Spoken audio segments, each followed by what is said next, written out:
COOGS House. Welcome back. We got a lot of Big 12 themed topics to get to. Big weekend for the Big 12. Lots of big news in the Big 12. So let's jump into it. You are Locked On Cougs, your daily podcast on the Houston Cougars, part of the Locked On Podcast Network. Your team every day.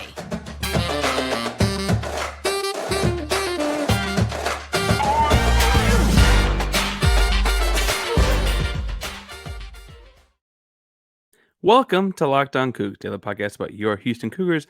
I'm your host, Houston-born teacher and coach Parker Ainsworth, here to break down all things Cougs. If you're a U of H fan or just a hater who came to stop by, please be sure to hit subscribe down below that we can get the latest on the Cougs in your newsfeed each and every day. We appreciate you making Locked On Cougs your first listen of the day. Welcome back to the YouTube channel. If that's where you found us. Make sure you hit subscribe down below. Thank you. We are at just about almost 600 subscribers. I'm looking at that. So thank you all for hitting subscribe. Remember, at 750, we're giving something away every 250 subscribers. So at 750 subscribers, we're going to be giving away, I think it's one of those Galen Robinson designed Letterman jackets, Houston Cougar Letterman jackets. Cool design, Houston Cougars for the city, all kinds of cool stuff. Designed by Galen Robinson. We're giving away at 750.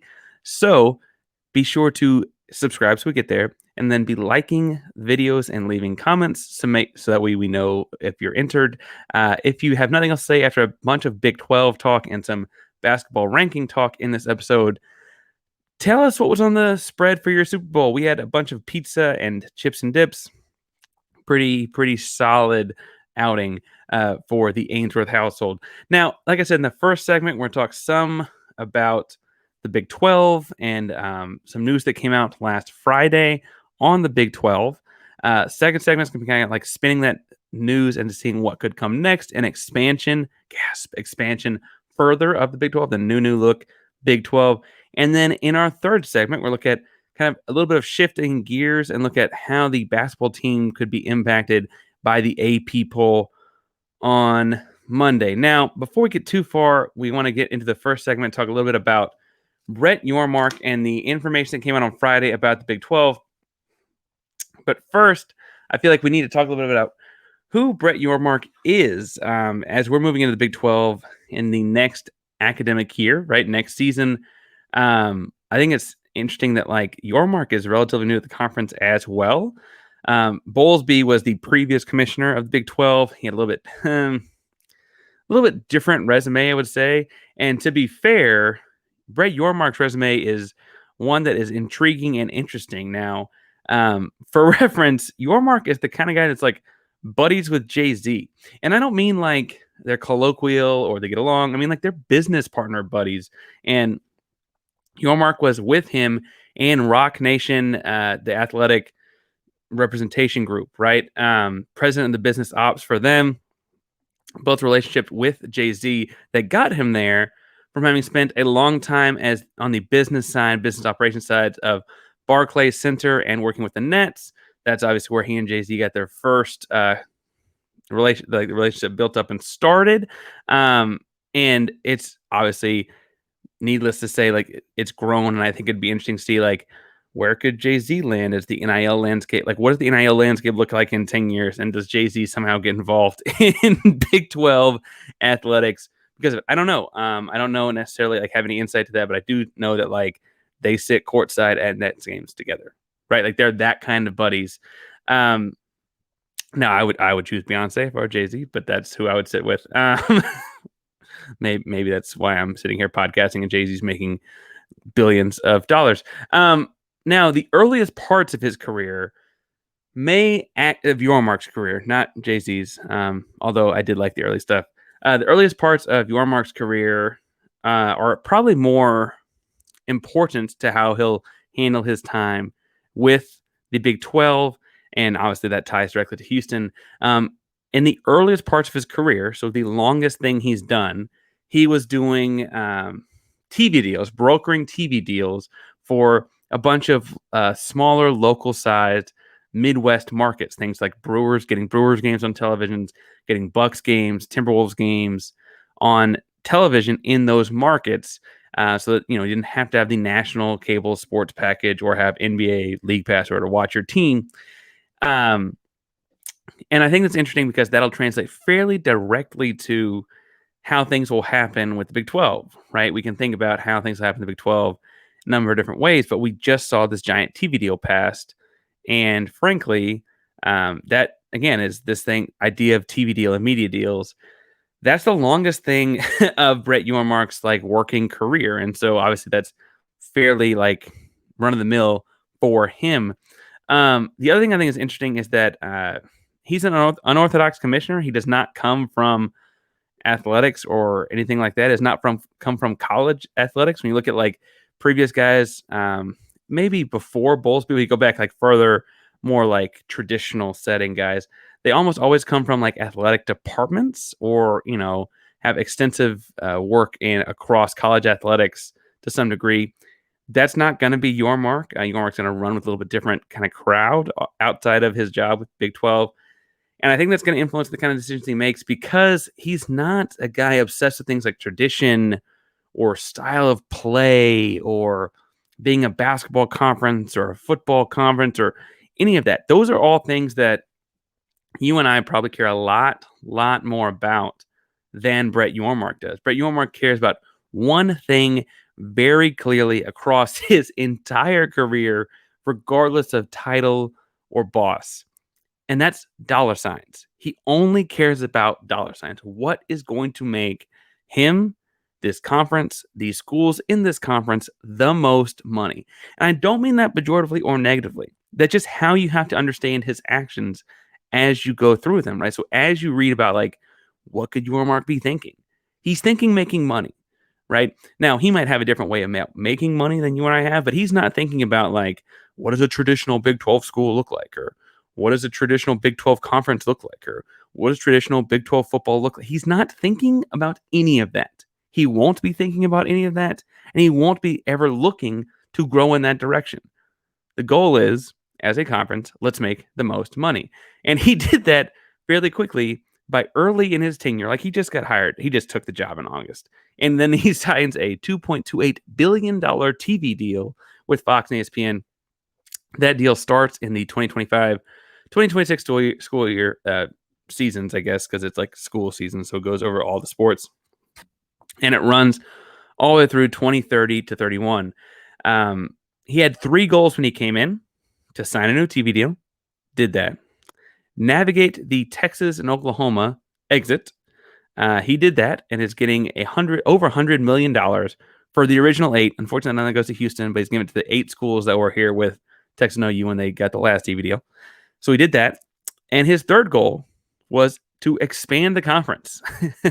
And that came out of Ross Dellinger reports for Sports Illustrated. He said they're going to be aggressive to move and get some additional teams in the conference, at least signed on to be in the conference ahead of the 2025-26 school year, even if they don't actually physically move in the conference till after.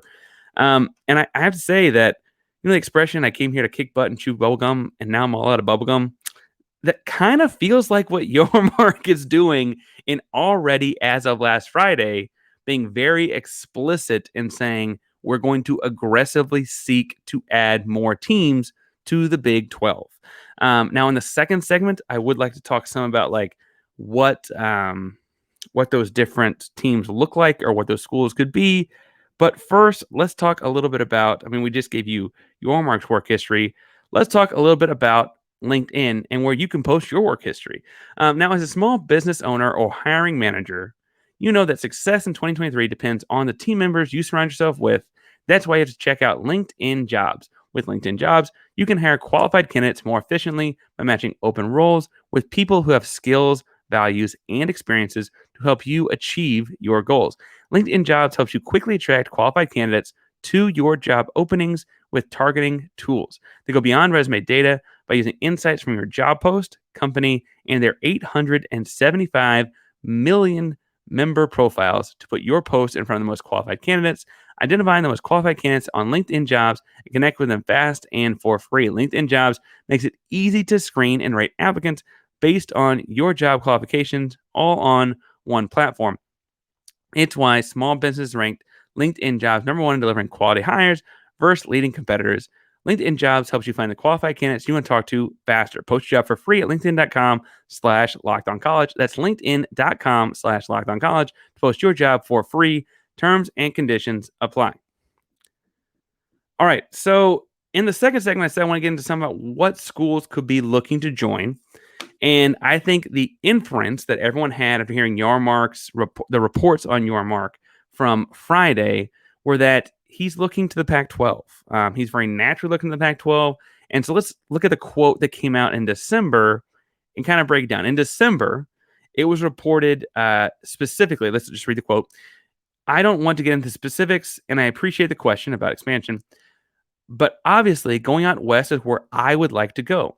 Entering that fourth time zone, a program that has national recognition, one that competes at the highest level in basketball and football, stands up for the right things, is a good cultural fit because our alignment right now and the like-mindedness of all our member institutions is fantastic. It's never been better, so I don't want to compromise that. I think that's critically important to get the right cultural fit when you think about coming in and being a part of what we're building here.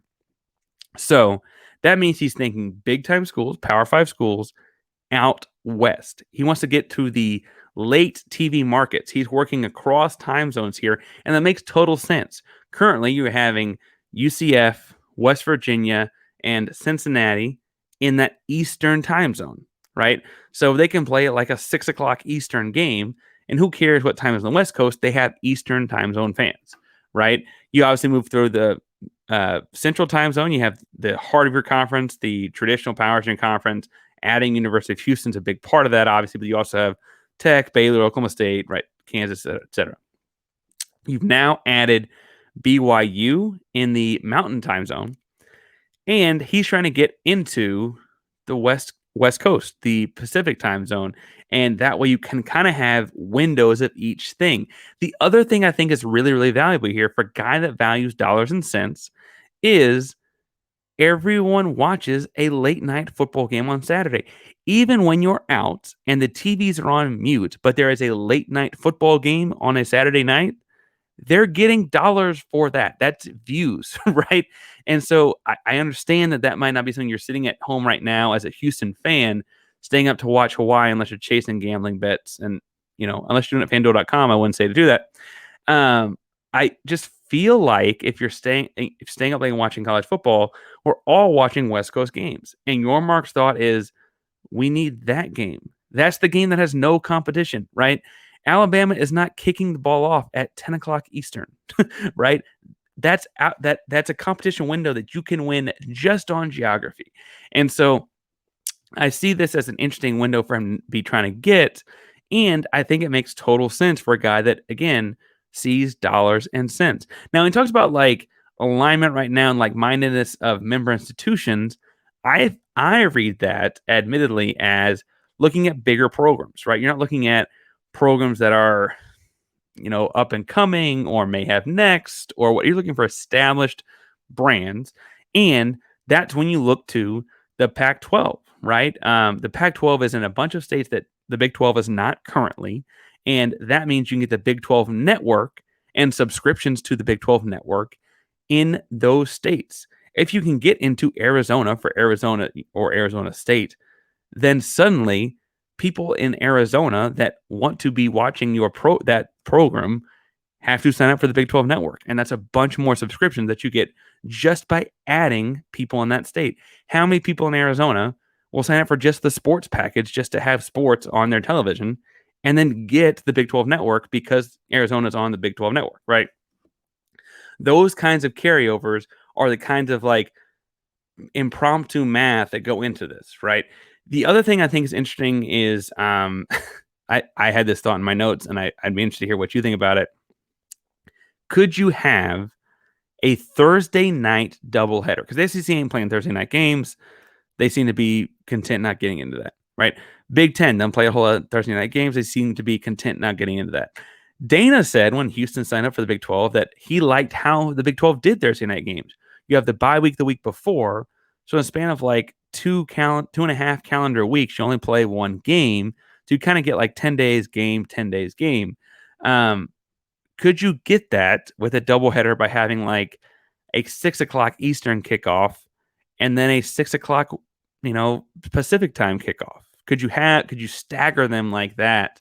I don't know, but it's in my notes. So I think it's an interesting thought to go into. And then suddenly you're having, you own Thursday night for college football, right? The other thing about the Big 12 though versus the Pac-12 is that the Big 12 is going to get about $32 million per school. And so regardless if they could actually do that Windows thing or not, that's a bunch of money per school. It's the third most of any conference right now, with the SEC and Big Ten being ahead of it. And frankly, I'd imagine at 2030, 31, with some serious expansion, you could see the Big 12 move into at least second in that ranking. But they're doing that annually per school, $32 million in TV revenue. The Pac-12 is unable to find people that can get them over 30. So right now, because the Pac-12 is losing USC and UCLA to the Big Ten, it seems like a done deal. TV networks are not shelling out a bunch of money for the Pac-12 without the city of Los Angeles. And suddenly, if you're Arizona State, Oregon State, Washington, Utah, you're looking around like, wait a second, why are we going to take less money than we could be making? Right? Like, why are we sitting in this conference making less money than we could be making as an athletic program? And so I think that movement of USC, UCLA diminishing the value of the conference is actually going to be kind of crucial in handing some schools to the Big 12 at some point early here in Yormark's tenure. The first one that jumps off the page to my mind is Colorado. Now, it's a Power 5 program that you're hoping to see real growth out of with Coach Prime there, right? Deion Sanders moving there does elevate the dollar value of that program. But also, it was a Big 12 school, right? They were a Big 12 school that won the Big 12 in football before. I mean, they were a Big 12 school through and through that jumped ship to the Pac-12 back in that big scramble in like the 2010, 11, 12 school year, right? Those school years put together, that's when Boulder jumped ship, and they would just be bringing them back, right? That's a very natural thing there.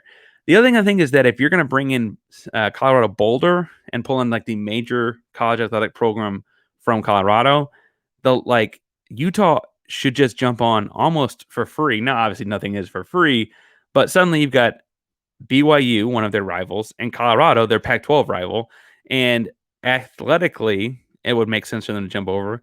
And dollar signs, we made the point. It makes sense for them to come over, right? So suddenly you're looking at like dominating those states right there in Utah and Colorado, the four corner states being a big deal. Then if you can jump down into Arizona State, kind of a similar vibe. You didn't have them like you did Colorado, but they could come over. That's still, I guess, Arizona State's about half the year there in the Mountain Time Zone, half the year in the Pacific Time Zone. That's a whole other story that is interesting, but not for here or there. So that I think is an interesting one to look at. Can you bring up the Arizona schools? The ones that I think could be killers and the ones that I think could be big time, or can you get Oregon and Washington? Now, you might have to also get Oregon State and Washington State. They might work together. I don't know. But Oregon, you bring in the flashy, pizzazz, Power 5. I mean, kids love Oregon. I said teacher and coaching right now. Kids in middle schools and high schools across the country, they rock Oregon stuff just because the colors are cool, right? Oregon's got that flash and pizzazz, Phil Knight money, Phil Knight sponsorships, etc. It's it's not in Portland. It's just in the state of Oregon. It's in Eugene, but you still have this idea of like pulling in all of that feel good vibe in Oregon. Conversely, Washington is much more of a metropolitan area, right? And you still have the Pacific Northwest, and Washington and Oregon, while it feels like so far away and all, it is two different states to add to your footprint, and they are both solidly in the Pacific time zone, and you could really go coast to coast with it. We've also seen Yormark, I guess it wasn't his quote, but people have been hinting at him talking about things like Gonzaga joining as a basketball-only school, or a school that doesn't have football. I guess maybe they bring over things like other sports as well. But that would be huge because suddenly, if you're looking at like regions and divisions, you could have a Northwest division or a West Coast division and not necessarily worry about the expense of travel or something like that, when obviously a pale in comparison to the $32 million you bring in per school. But it isn't nothing. And I think that'd be an interesting way to go about it as well. The other thing is that there's no guarantee these things are package deals or anything like that. But suddenly you've got, Oregon football has been a big deal at times. Washington football has been a big deal at times. Oregon basketball has kind of built itself a little bit of a program. Washington basketball has seen some guys really, really come through it in a powerful way. And I mean, not just the, Isaiah Thomas is the world. Seattle itself has a lot of great high school basketball talent. And Seattle itself has actually put out a decent amount of high school football talent if you're paying attention. If you can net those regions, suddenly you've got more strength in your recruiting resume as well. That's, again, you and me thinking about it. That's not how Yormark's thinking about it. But I wonder if you can pull those in as well. The other thing I think is interesting here is that Gonzaga, which we've mentioned, or San Diego State would kind of be like ways to put nails in the coffin of the Pac-12, because the Pac-12 is going to shrink. It's at least losing the LA schools. It's going to lose whatever schools the Big 12 can take. And their natural growth seems to be focused on San Diego State, Gonzaga, and SMU. SMU is kind of an outlier, and I'd like to be able to play them more. I like the rivalry. I think I'm one of the few people that likes that rivalry, I guess, on Twitter. I got a lot of hate for that, but I appreciate that rivalry. What I think is interesting here is that suddenly San Diego State and Gonzaga, if the Big 12 gets them, that's playing offense by playing defense, because you're keeping them from the Pac-12. And then all of a sudden they're in your conference, not in the Pac-12. And the Pac-12 has already demonstrated they don't see the value in some of these schools as early as the Big 12 does, because we had this conversation with BYU too, right? And so the Big 12 got BYU. The Pac-12 did not, right? Look where we are. I think the same thing could be about to happen with Gonzaga and San Diego State. The way all that ties and helps Houston out, though, is this could very quickly become the first Power 5 conference to go coast to coast in a serious, meaningful way. And while Houston would be in the Texas region or the Central region or the South region of this large conference, coast to coast conference, it's only good for Houston because it only brings in more TV markets. It only brings in more TV dollars. It only brings in more recruiting bases. I mean, Houston's a cool, diverse city. It's a big city to come live in. There aren't a whole lot of major programs in big cities. That's a big, big bonus. And I think that that'd be all good things for U of H. I also, for what it's worth, wonder if you could sell people on hey, this is a national conference. We're going to go up to Eugene and then 2 weeks later go to Orlando, right? That could be a sales pitch in a way that to a high school kid, not every high school kid gets to go on a bunch of trips across country outside their recruit trips as far as these kids go, right?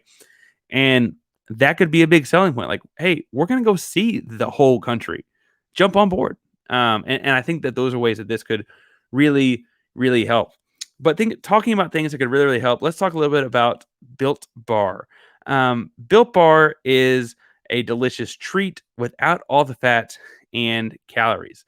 You got to try Built Bar. We just got through the holidays. I know my goal in homing to this is to eat a little healthier. If you're like me and you want to eat healthier but don't want to compromise taste, then you got to try Built Bar. Built is actually healthy and tasty. Seriously, they're so delicious. You won't think they're good for you. Perfect for your New Year's resolution. What makes Built Bar so good? Well, for starters, they're covered in 100% real chocolate. That's right, real chocolate. And they come in unbelievable flavors like churro, peanut butter brownie, and coconut almond. I'm not sure how Built does it, but these tasty bars, taste like candy bar while maintaining amazing macros. What's even better, they are healthy. They're only 130 calories, 4 grams of sugar, and a whopping 17 grams of protein by and large. So when you don't want to wait around to get a box, for years, we've been telling you to go to built.com to buy your Built Bars. Now you can go to your local Walmart or Sam's Club. That's right. Head to your nearest Walmart today. Walk to a pharmacy section. Grab yourself a box of Built Bars. You can grab a 4-bar box of cookies and cream, double chocolate, or coconut puffs. If you're close to a Sam's Club, you can run in and grab a 13-bar box with hit flavors like brownie batter and churro. Trust me and thank me later. I really like the coconut almond. I've said this before, but I'm an Almond Joy kid. and that taste almost the exact same. Go to Walmart or Sam's Club to get your Built Bars. If you want to find a lot more flavors, go to built.com. All right. So what I want to talk about at the moment here, and shifting gears a little bit, is that frankly, Houston ought to be number one in the AP poll on Monday. And by the time you listen to this on Monday, it might have already happened. But I think the thing here is that Houston's number 2. Purdue has now lost 2 of the last 3 games to Indiana and Northwestern. I also think the Iowa game, it was 87-73, and I guess I shouldn't. I mean, they scored 87 points, but they got away with that one, I thought, right? So Houston should be able to leapfrog them. A loss to Northwestern should drop them for sure. Houston just played the one game this past week in one.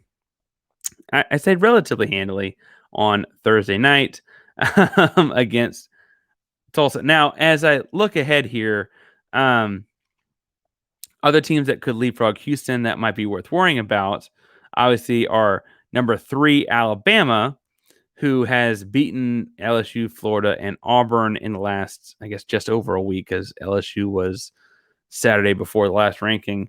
Alabama does look good, and to their credit, they did beat Houston in Houston. We both know that Houston was up 15 in that game. It could have been different. The quad 1, quad 2 losses early in the season are probably still hurting them. I mean, they lost like Gonzaga. They lost Oklahoma. They lost to UConn.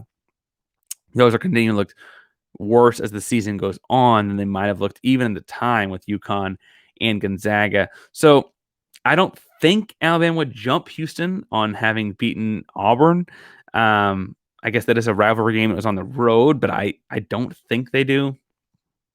The one that I don't have any worry about, though, would be number 4, Arizona, because they lost to Stanford on Saturday. Now, I will say that I think Stanford is better than people give them credit for. I mean, Harrison Ingram's probably a pro, but on the whole, in looking at the game, I was left fairly unimpressed by Arizona. Arizona is a tough matchup for Houston because they're a little bit big. So like in a head-to-head matchup, I might be worried about them. But on the whole, that's not a bad loss for them. And so I'm not worried about them leapfrogging. Number 5, UT Austin. Yeah, those guys in burnt orange. They did beat West Virginia pretty handily on Saturday. However, they lost to Kansas on Monday prior. And so that since the last rating, I don't have a whole lot of worry about them leapfrogging Texas, leapfrogging Houston. Tennessee is the one sitting back at 6th that has just taken a dive bomb. They lost 3 of the last 4 games to Florida, to Vanderbilt, to Missouri. Those guys should be off the radar as far as passing Houston goes. And then one spot further back, UCLA is at 7. They have won a couple games in a row now at Oregon State, at Oregon. I don't look at them as teams that realistically pass Houston, even though Houston only played 1 game last week. And I think Houston did this nice part of the schedule from a team perspective where we only had 1 game last week and 1 game this week. And that feels like a good time to get some rest. I mean, Sampson said they took Friday and they were taking Thursday and Sunday off of the last week in a way that kind of helped them rejuvenate their legs a little bit. And I think that's good for them, right? Then they have SMU this Thursday, and so they can kind of like get back in the groove of things to some more regular practices, and then get into a pregame practice on Wednesday, drive up, take care of business Thursday, come back home, and have a nice relaxing weekend. Not relaxing days off of practice necessarily, but like kind of getting back into their groove. But I also think the thing that hurts Houston is that the less often they play, the more people are scrutinizing the schedule. And so they play Memphis on Sunday of next week. And so if they weren't to jump up to number 1 this week, beating Memphis next Sunday would help. That's a big ESPN primetime. Was it 2:00 on a Sunday afternoon kind of game, which non-NFL Sunday, it's a big deal, right? So I guess we'll see. But I think Houston ought to move up to number 1 spot, and I'm ready to be back in that spot. I talked before in a brief segment of a show, but we may do a whole show at some point talking about why why I think the AP poll is so important. I know Net and Ken Palm and all kinds of analytic stuff tell us how great Houston is. But at the end of the day, the selection committee is a group of people looking at all these things. And it's not the exact same group of people as the ones that are voting in the AP poll. But I do think you can kind of get a picture as to what people outside of like you and I think about Houston when you look at the AP poll, because frankly, it's people. And as it is people are fallible and people make mistakes. That's why Houston's like number 2 right now, right? So we'll look at what the AP poll says on Monday, and we'll be talking about all those kinds of things on Tuesday's episode. Wednesday and Thursday, we'll kind of be getting ready for SMU, talk about whatever other football topics are up as well. Obviously, Friday, we got to both wrap up those games and get ready for Memphis. Busy week here at Locked On Cougs. So make sure that you follow me at Painsworth512. That's PAINSWORTH 512 on Twitter, Instagram, all your social media handles. Be happy to talk all things Cougs, the Rockets, the Astros, the Texans, all kinds of things. Houston sports, if you like, like a sneaker wall, like a hip hop, whatever you want to talk about, we can talk about it at Painsworth512, PAINSWORTH 512. Thank you all so much for listening today. For your second listen, because we talked so much about the Big 12 today, I'm going to say go listen to Locked On Big 12. Josh has a great show. It's all Big 12 topics, and it's really important as that's the conference we're moving into next season. Locked On Cougs, a proud member of the Locked On Podcast Network. That means your team every day. Go Cougs.